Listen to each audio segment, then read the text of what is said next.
The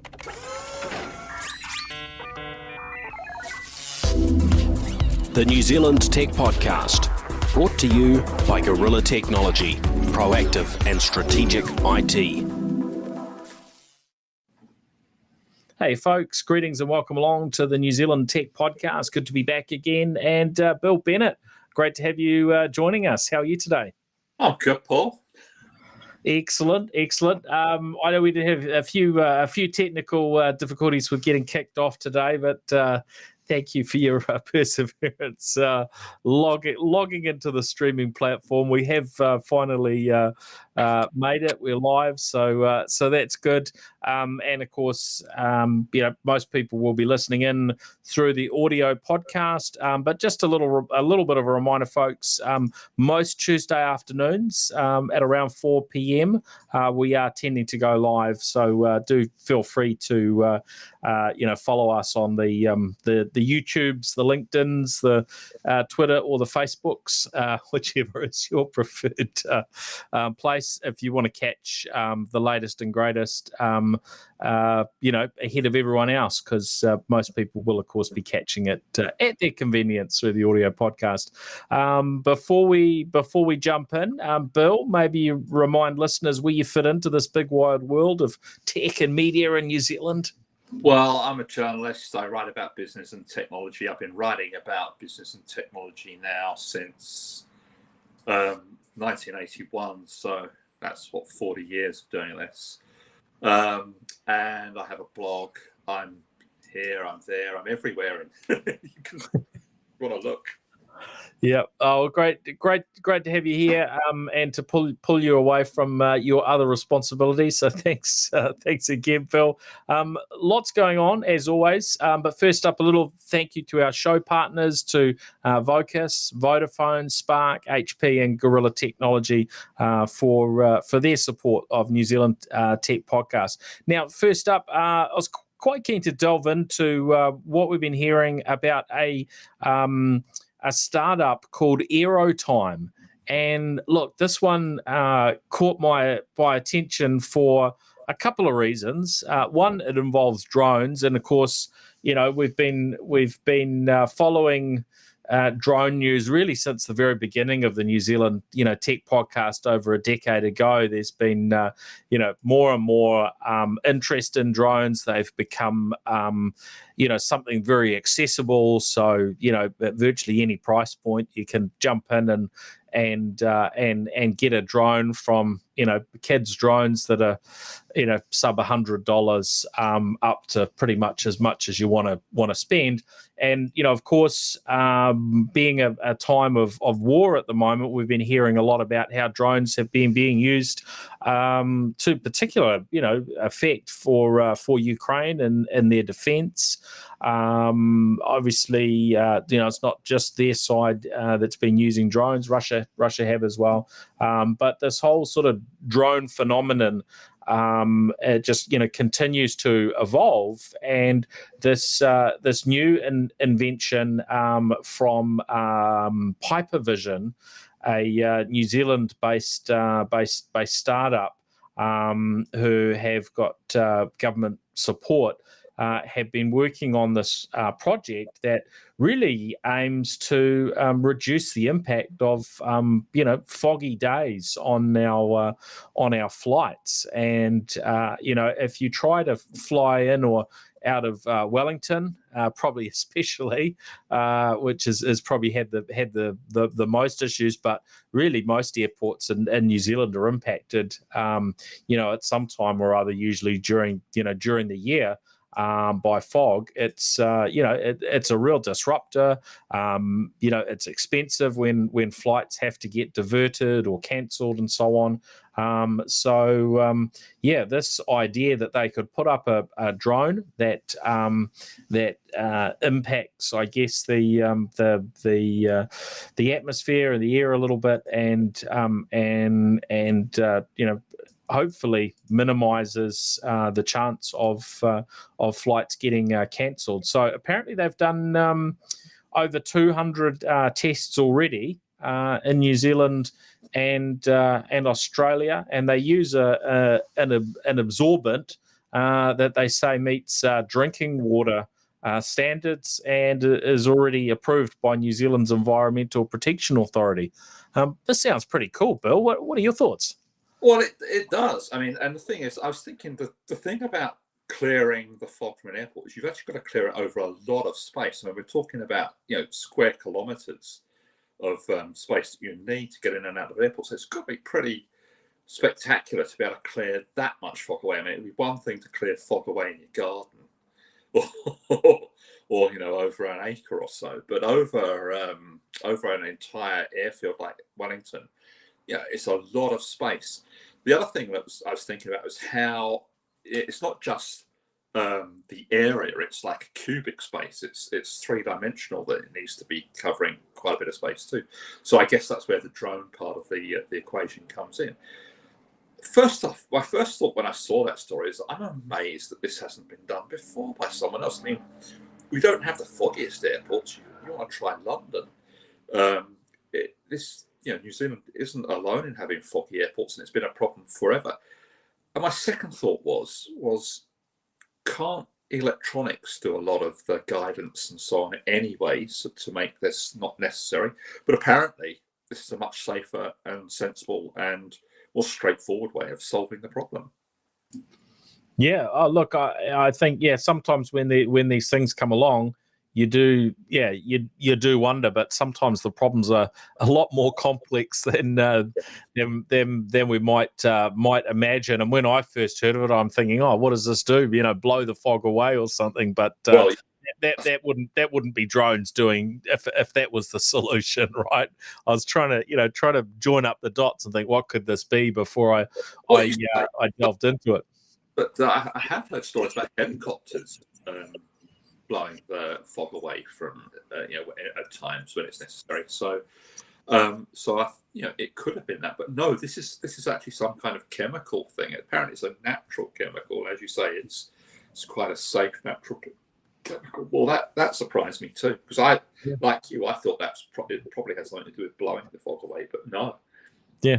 So, very, very pleasing to hear. Now, another thing on a local front, there's been a little bit of media coverage around, technology going into pack houses, and I think this is a sort of an ongoing involvement, really, because the technology just keeps getting better and better in terms of what can be used on our farms, what can be used on our orchards, the one that was in the media today, and they must have put out a little bit of press because it has got picked up, or a little bit of an effort's got picked up, is this Aporo 2 robotic produce packing machine, which is being used for apples predominantly. But it was quite interesting. I went through a packing house, a few months ago, and you just see how much reliance there is on machinery and on technology. But there are also those things that are very much reliant on people, of course. But we are going through that, continual and oftentimes it does seem quite sort of slow and gradual, change in terms of the things that are best suited to people and the things that are best suited to technology. And we see more moving away from people into the technological machinery based mechanisms, don't we? Yeah, and the other thing you've got to factor in this is that the cost of employing people for things like packing houses and so on has shot up over the last couple of years. So the financial equation's changed a bit. So what may have been a marginal technical solution 2 or 3 years ago probably isn't now, when salaries and wages are higher for people in packing sheds and what have you. The thing that's always bothered me about the idea of this is not, and it applies to picking produce as well from trees and bushes and what have you, is it's fine for things like apples, but what about the squishy stuff? But at the time that they're picked, things like kiwi fruit and apples and so on are quite firm. I guess things like peaches and nectarines and so on are quite firm. Certainly things like avocados would be firm at that time. But something like, say, grapes or plums might not be so firm.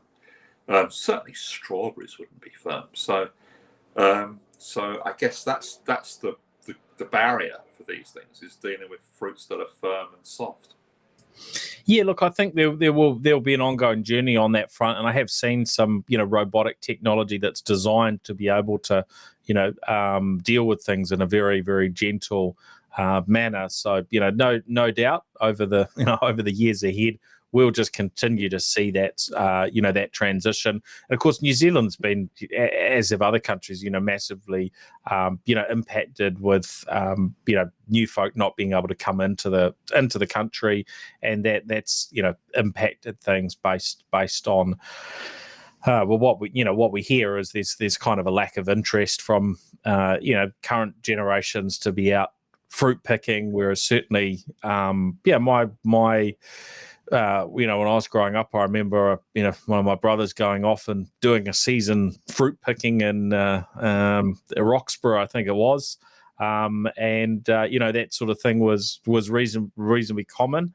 But it's and I think I probably even did some sort of a school holiday type job, a little bit of fruit picking. I don't know whether I lasted more than a day or two, but there's a change, and technology is ultimately going to be really good at a broader range of things over time.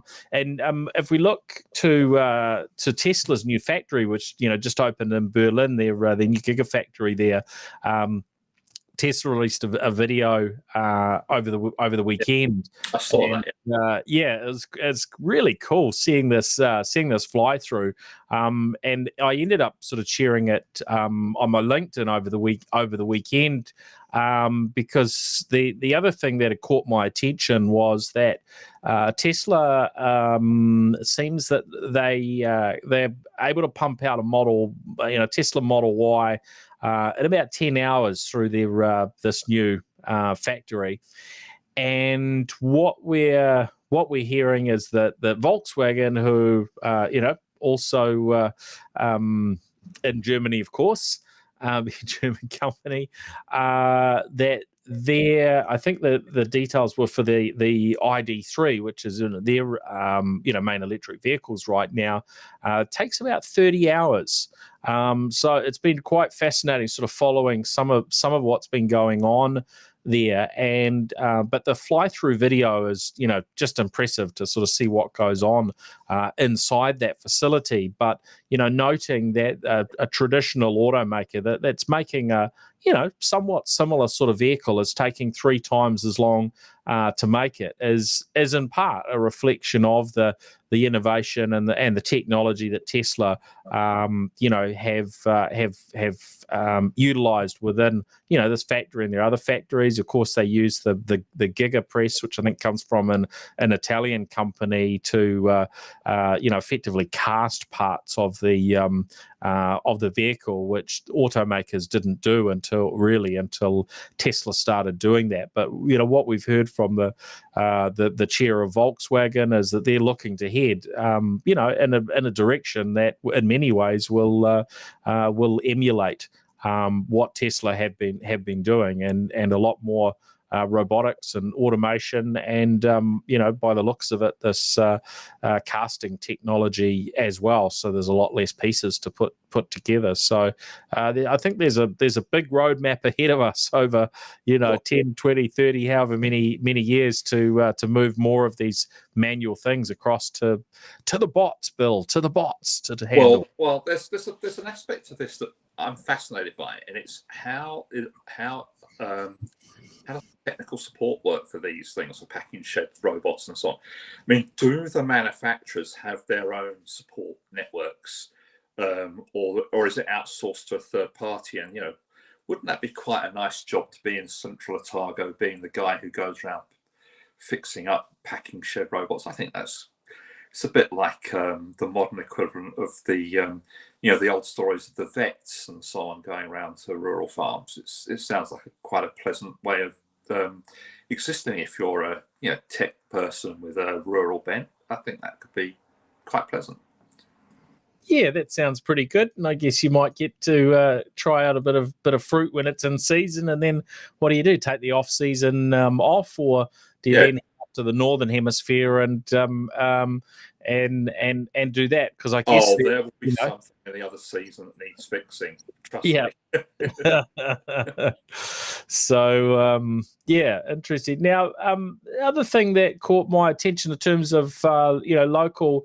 Locally relevant topics was to do with new legislation, coming through the data and statistics bill, and this was an opinion piece that was published in Stuff from Thomas Beagle, who's the chair of the New Zealand Council of Civil Liberties, and really the question being raised is why does Aotearoa New Zealand want to replace our Statistics Act with a new law that greatly extends the power of the government statistician to collect, aggregate, and share data, all the while reducing oversight and ignoring any possible downsides.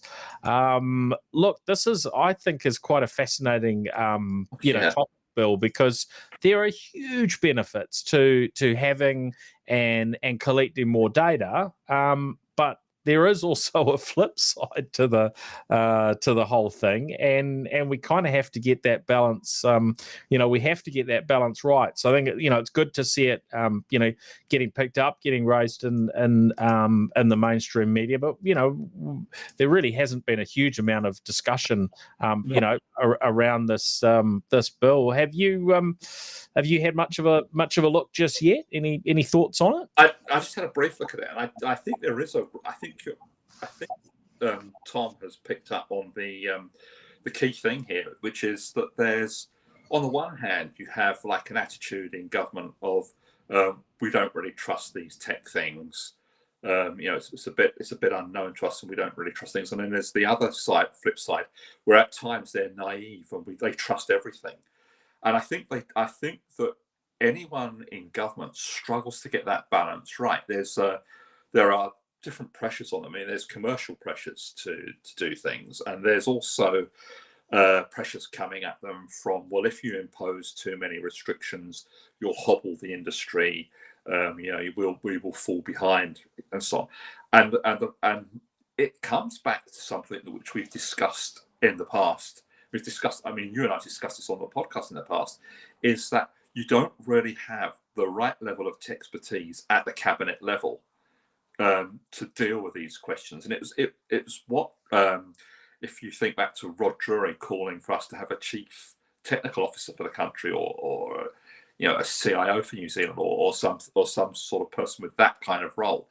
And I think that's what we need. I think we still need to have that kind of voice at the highest level.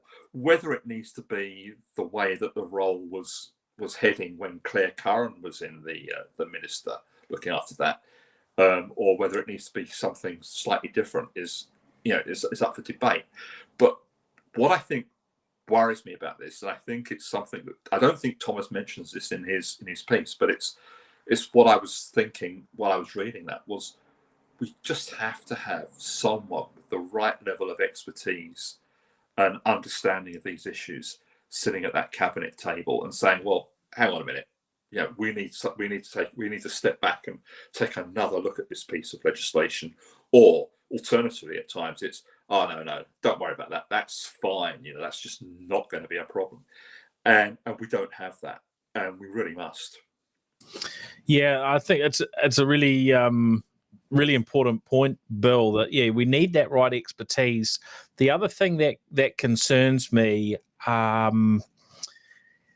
is, well, certainly if we look to the countries with a more authoritarian type of rule, is that things can change, also can be changed quite quickly, right? And so, we look at the Russia-Ukraine situation, and we've heard how sort of media are getting shut down, how all sorts of social networks are getting blocked. Even I think YouTube's probably in there as well. Not 100% sure on that one, but basically a whole lot of content has been blocked, and there are all sorts of just little bits and pieces that are going on that from most Kiwi perspectives we would say, well, this is unethical. But actually, where is kind of the sound guidance that we go to, that we can all look to and go, well, that's how that's how these things should be run in times of trouble. And of course, we've just been through a period of trouble over the last couple of years, and I think it stirred up a lot of discussion. And I guess to a degree that takes us on to one of the elements that you suggested we talk about, Bill, which is Elon Musk stepping in and buying up around 10% of the shares of Twitter, after having knocked around the idea of maybe he should set up his own social network, which we hear that sort of stuff from time to time from the likes of Trump and others. But there's some people have quite a dissatisfaction on on the way these private things work. There's a dissatisfaction with the decisions governments make. I'm not sure actually you could set some best practice guidance, because everyone's going to have a different view, and it is largely tinged by political preferences. So it's going to be somewhat impossible, isn't it? Well, yeah, but you can set down some clear-cut rules. I mean, like calling for someone to be killed, for example. That should be beyond the pale, and yet it's not apparently on Twitter. So there are sort of things like that. The thing about Musk buying Twitter that bothers me, and it bothers me a lot, is he's not a neutral investor getting into it because he thinks that Twitter's going to make him a packet of money. He's an active Twitter user. Not only has he been on Twitter, he's been very controversial. He's been incontinent at times in his use of Twitter. He's gotten into trouble with regulators over talking about share price of Tesla on Twitter, those kinds of things. I mean, in a sense, Musk is to business and Twitter what Trump was to Twitter and politics, in that he kind of weaponizes it for his business purposes. And the idea of having someone who does that own the thing, it may be, for example, this is like purely, it's not even speculation. I'm just pushing it beyond the bounds of common sense. But just say, for example, if he wanted to, it could be possible that you have to read his tweets before you can start reading other people's tweets on Twitter. He could impose that kind of thing on there. I don't for one moment think he's planning that, but he's not buying it. I mean, although he made a lot of money, because when he bought that share of the business, the price shot up but that was on the news of him buying. So yes, he did make a profit from doing that, but I don't think he's buying Twitter as a money making investment. I think he's buying it for other purposes, and that kind of bothers me. It would kind of bother me. It probably kind of bother everyone if someone decided they were going to buy Facebook because they wanted a platform that they could use. So that aspect of it bothers me, and I hope that there's proper governance in place to make sure that he can't do that. But I've already read that he will get a seat on the board as a result of his share purchase. Yeah, with that type of slice, that's inevitable, isn't it? Yeah. I mean, 2% would buy you a seat on the board as a rule. So I see that. Look, the problem with Musk is he's the nearest thing we've got to a kind of James Bond villain. I'm not saying he is a villain, but the cliche Jonathan Pryce villain who's built a satellite network, communications network, which he's going to abuse and so on. Musk is probably the only human on the planet today who's got that kind of ability, that kind of possibility. And I'm not saying that's what he's going to do. I'm just saying that he's the one person who's in that space. Look, Twitter will change. I'm sure of it. He's talked about Twitter needing to change in the past, and I'm sure it will change. But it was changing anyway. And the thing about social media is Twitter is probably the one social media platform which has stayed relatively stable for a long time. The others have kind of moved around a bit in what they do and so on. So I think there's quite a lot coming. What I would like to see is I would like to see some level of independent governance of social media. Facebook set up a form of governance which has never really worked. Their oversight board has never really operated as it was, as the idea was initially sold to people. And I think the same goes for Twitter. I think there needs to be some kind of independent oversight, just to sometimes say, well, come on, guys, this is going too far. We've got to stop this. But it's private, and apart from things like stuff that they would do which would break existing laws, governments don't have a right to tell them how to do it. That's where we are.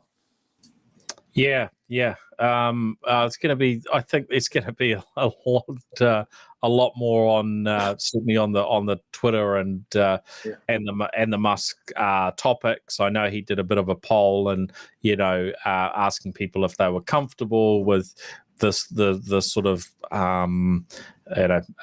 balance that Twitter had from a free speech perspective. I can't remember the exact wording of it, but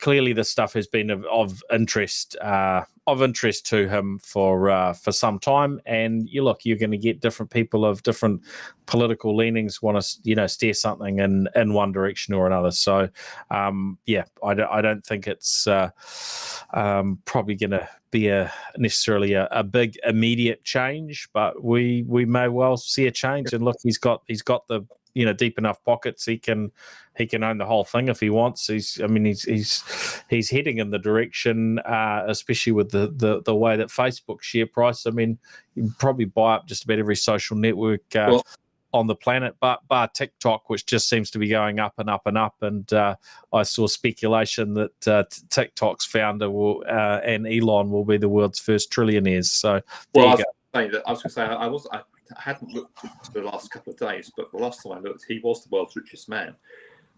So yeah, I mean, there's that. The other thing about Musk is that it's really difficult to see what his motivation is, because if you take him at his word at what he says, what he really wants to do is set up a colony on Mars.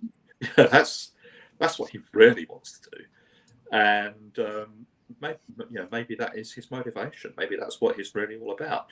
But I don't know. I mean, yeah. Oh well, we will see how things play out. Now, the working from home thing is something that has been discussed over a long period, and certainly during this time of COVID. The whole picture has changed because to a large degree, office type workers have been doing their work from home offices, bedrooms, sofas, and anywhere else where we can find to sit down and work. But we are coming through to a time of change. New Zealand workforces are, as they, I guess, have done sort of on and off over this last couple of years or so. We're set to see offices start filling up again. And in fact, if the traffic I saw when I headed on the State Highway 1 north of Auckland the other day, and I was looking at all the traffic trying to get into Auckland for the start of a work day, if that's anything to go by, we're already back to some pretty full on traffic, which suggests a lot of people back in the office. But the big tech companies, I think, we've followed with interest. What's Google doing? What's Apple doing? What's Twitter doing? So we heard that Google employees in the US are being advised that they need to get back into the office this week, 3 days a week, as basically Google, they say, that I've seen it referred to as they winding down their work from home policy. And so 3 days a week in the office, continuing on working remotely for 2 days. So quite a transition. Quite a transition there. Apple are moving to a similar thing. I think from next week it's one day a week, and then by 23rd of May. At least 3 days a week. And another a pattern that seems to be cropping up is I'm quite often hearing that it's Tuesdays and Thursdays are sometimes sort of specifically designated, so whole teams can get together in person. And then I've also heard Mondays or Wednesdays in the mix. So it's just going to be interesting to see the different approaches organizations take. And I think it's going to vary according to the type of work, the type of teams.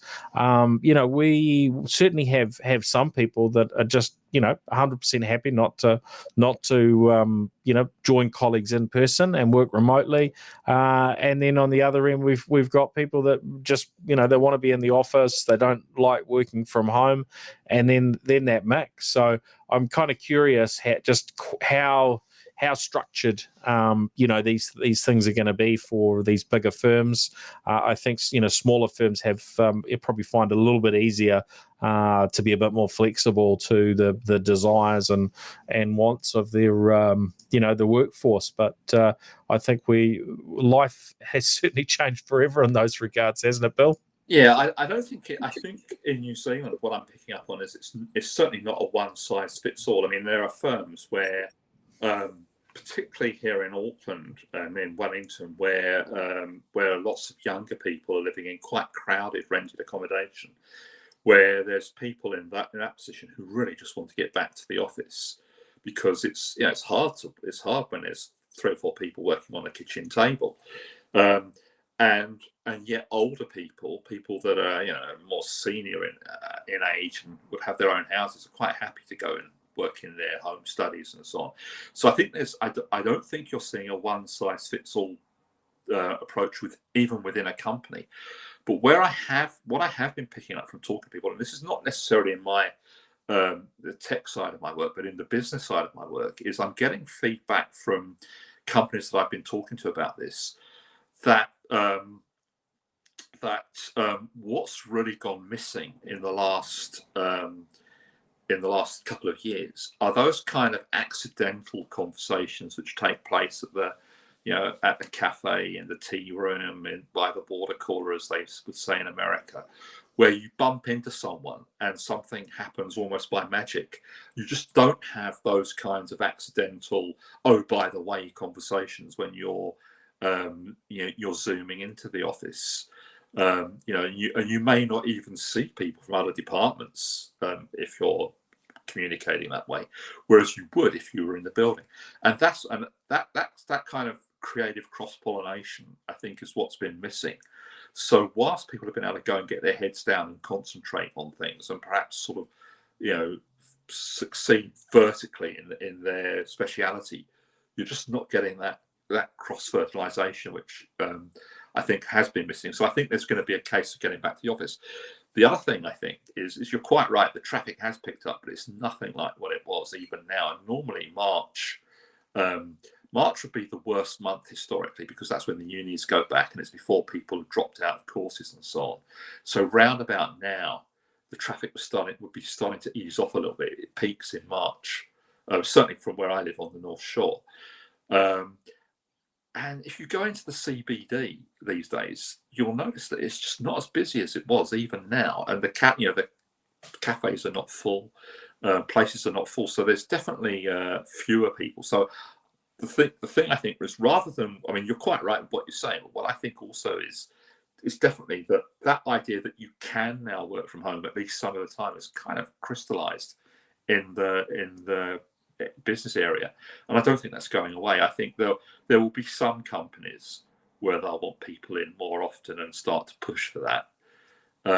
But there's always now going to be an element of people working from home. You're right. It's it's definitely changed. But we'll be keen to hear, if anyone wants to share what they're doing, what their organisation's doing. We'd love to hear a little bit more around those changes within different organisations, and and the approach to it. And I guess there's an aspect which may take us a little bit of time to see. How cultures do change, and what the impact is as we experiment more with these different sort of mixes of working. Because look, we've already had, for a few years, we've had a mix of startups and other businesses that have had global workforces that are remote, and in some cases not even able to have in a bunch of cases you're not able to have everyone on the same call, because that's just how you are spread around. And our biggest companies are have been like that for a long time, because you have operations in a whole mix of countries and time zones, so you just can't cross over very easily. But those 4 p.m. calls, well, that is one way that those things have been addressed, right? So which isn't necessarily ideal either, but certainly regularly talk to people that because of the multinational organization they're in, that they've got to spend time at 11 o'clock at night or 4 o'clock in the morning or what have you on call. So not that's not necessarily the perfect solution either. Now, a couple more things I wanted to just jump into quickly before we wrap up, Bill. There was interesting little bit of news from Russia. Now, most of us probably heard of Yandex, who sort of we think of as kind of the Russian equivalent. No one's exactly equivalent to another business, but we think of them as being something similar to Google, big company, search engine, range of services in Russia. And they've had a service, Yandex Food, which of course we would sort of probably think of as an Uber Eats type equivalent, and they have had a data leak, which apparently the blame was put on the dishonest actions of one of their employees, and a whole lot of data leaked. Look, there's always a whole range of fascinating things you can delve into in terms of what are the lessons from these situations and what should change to avoid them. And certainly, here, if they're correct that it was an insider, we do seem to be seeing a little bit more of sort of odd things happening from insiders. And that to me highlights another challenge that has to be dealt with, because those things are much harder in some ways to address than the outsider, right? Because they've just got so much more information, and you have to have people with access to a lot of your data for them to be able to do their business. So there was that aspect, and then the other one was that, and I'm not very good at these pronunciations, but I'll say the Roskomnadzor, which is the Russian communications regulator, have threatened to fine the company up to 100,000 rubles which sounds really painful until you see that converted into New Zealand dollars, and it's less than a couple of grand in terms of New Zealand dollars. So there's this sort of, huge challenge that we're seeing around data leakage and so on, and then we're seeing, well, what's the legislation to back it up? Well, in Russia, a couple of grand. I haven't told people what the data was they leaked, and do you know what it was? I think there was as well as the sort of names and addresses, there was some other interesting data, wasn't there, Bill? Well, what it was, they basically told us what it is that the FSB, the Russian Secret Service, what they eat when they're working late, and also the metadata tells you when they're working late and what times they're working, what hours they're working, of course. And it turns out that there was a lot of them that were working a lot of hours in the run up to the invasion of Ukraine, which is But the fact that that was all fueled by pizzas and burgers, was kind of revealing in a way. Yeah. The other thing I saw come out over the weekend was I think it was a blogger in Belarus who shared some footage that had been streaming from I'm not sure it was quite a post office, but it was either a post office or a courier type office where you could you could bring stuff, and they just had a live stream so you could see what was going on in there all the time.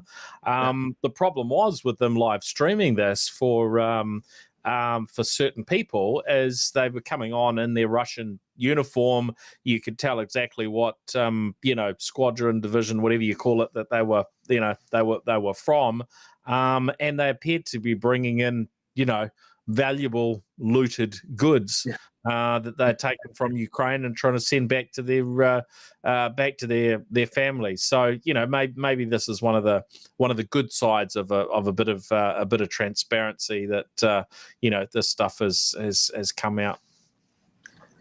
There's another angle to that is that apparently Yandex has a lot of American venture capital involved. So I think whilst it is Russia's, as you say, equivalent of Google, I'm not sure how much of it is actually owned by Russian interests.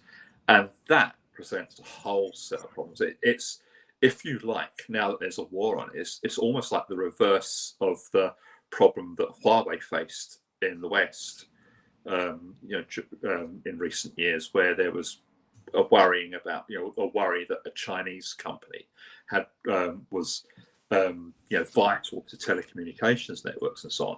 Well, here we have a Russian company, but with a lot of foreign venture capital investment, which is effectively Russia's Google, but it's not owned by Russian interests, or not entirely owned by Russian interests. I bet you that problem or that issue comes up in a much bigger way when things quieten down in Russia and Ukraine. Yeah. Oh, there's delving into the ownership of some of these firms, and how much we should trust them in the West, and are they doing the right things? That certainly gets pretty complicated. One last thing, Bill, I wanted to mention. Collectors seem to be being seem to be the natural what's the word the natural buyer for NFTs,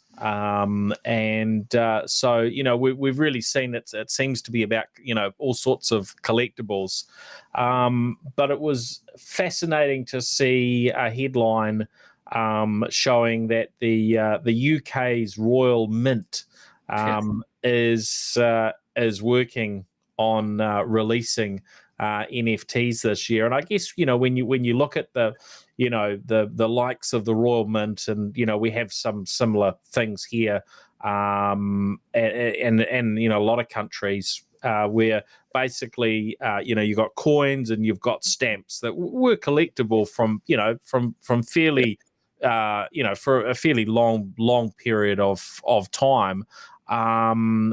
So and they already make, and it's the same again in New Zealand, where the Royal Mint, yes, they need to generate, genuine coins and banknotes, but they also Yes. produce some that are, anniversary editions and all these sorts of things that you would never buy to, put across the counter, because you're actually paying a huge premium for this collectible. So it makes a lot of sense. And it's that are NFTs, right? it's a very profitable business for the Royal Mint to do that as well. It's quite a sizable slab of their profit comes from doing just that, and so it does make sense for them to move into the NFT game. But I don't know. I mean, the jury's still out a bit on just where, I'm sure there'll be people listening that take both sides of the arguments about these things, and about everything to do with Web3. But I don't know if the government should be getting involved at this stage. I prefer just a little more caution, just to step away from it a little bit more if it was my government, but it's not. Yeah. I'm picking, and I could be wrong. That, and the tweet that came out was from HM Treasury, Her Majesty's Treasury, it says the Chancellor Rishi Sunak had asked the Royal Mint to create this NFT. I guess it's pretty. The Treasury is going to be pretty closely aligned to and controlled from a government perspective. But you've got that aspect that governments, they don't want to be seen being left behind. If they can generate funds that way, then sure, they would be interested. And look, I think that it gets kicked around this comment that look, 99% of NFTs are not going to be profitable to buy into. But there will presumably there will always be NFTs, as there are with all sorts of other collections that end up doing very, very well. Now, the 99% figure, of course, is like all sort of stats and so on, and largely pulled out of the air, to put it politely. I was thinking the same thing. Yeah. But the other thing is that my take on this is that we actually haven't found the killer app for them yet. There may be something that we will find that suddenly makes it an essential technology that we just have to all embrace. But we're not at that point yet. We're very, and these things, they take time. It could be that it comes and goes. We've seen enough things come and go in the past. But I think, quite frankly, I think the British government doing this, it's all about the publicity value and and hey, look, guys, we're a cool and trendy government. We know what we're doing in this cool and trendy modern world. I think it's got far more to do with that than any other thing at all. It's purely about branding for the government. Yep. If they come away having generated some revenue to do certain things, then I'm sure they'll be pretty pleased with that result too, right? Yeah, but I think more to the point that someone will get rich on it. Yes. Oh well, interesting times here. Well, it's been very good to catch up and delve into some of the fascinating things going on in the world of tech this week. Bill, was there anything else that you wanted to share today? Oh, look, if you've got an hour, they have. Well, yeah, thanks very much for joining us. Where do people need to go to keep up to date with your bits and pieces of writing and content? BillBennett.co.nz. Actually, there is something that's changed on there, and that is I've started doing a weekly newsletter every Friday of what's going on in the telecommunications sector in New Zealand. That's been going now for a few months, and it's instead of writing like 3 or 4 stories a week, I've decided to put them all together in a Friday newsletter where you can see everything in one place, and people can sign up for that on the website. But there's that. That's going reasonably well. And you can find me on Twitter, of course, if Elon hasn't chucked me off by now. I'm Bill Bennett NZ. And I appear in various media outlets as well. I'm not sure if there's anything appearing this week, but excellent. All right, thanks, Bill, and thanks everyone for joining us on New Zealand Tech Podcast again this week. Do feel free to get in touch with me. You can reach me through all the usual sort of social channels, LinkedIn, and as probably the one I don't know, I keep up to the easiest for me to keep up to date with, but also across Twitter, and of course the live streams are across both LinkedIn and Twitter, and YouTube and Facebook. So if you do want to be kept in the loop, do the old follow and bell and on YouTube or whatever is appropriate. If you want to catch those live streams, otherwise, of course, it's your usual, whatever your favorite podcast app is on your device. So thanks everyone, and we'll look forward to catching you again next week. And a big thank you also to our show partners. Big thank you to Vocus, Vodafone, Spark, HP, and Gorilla Technology. Cheers.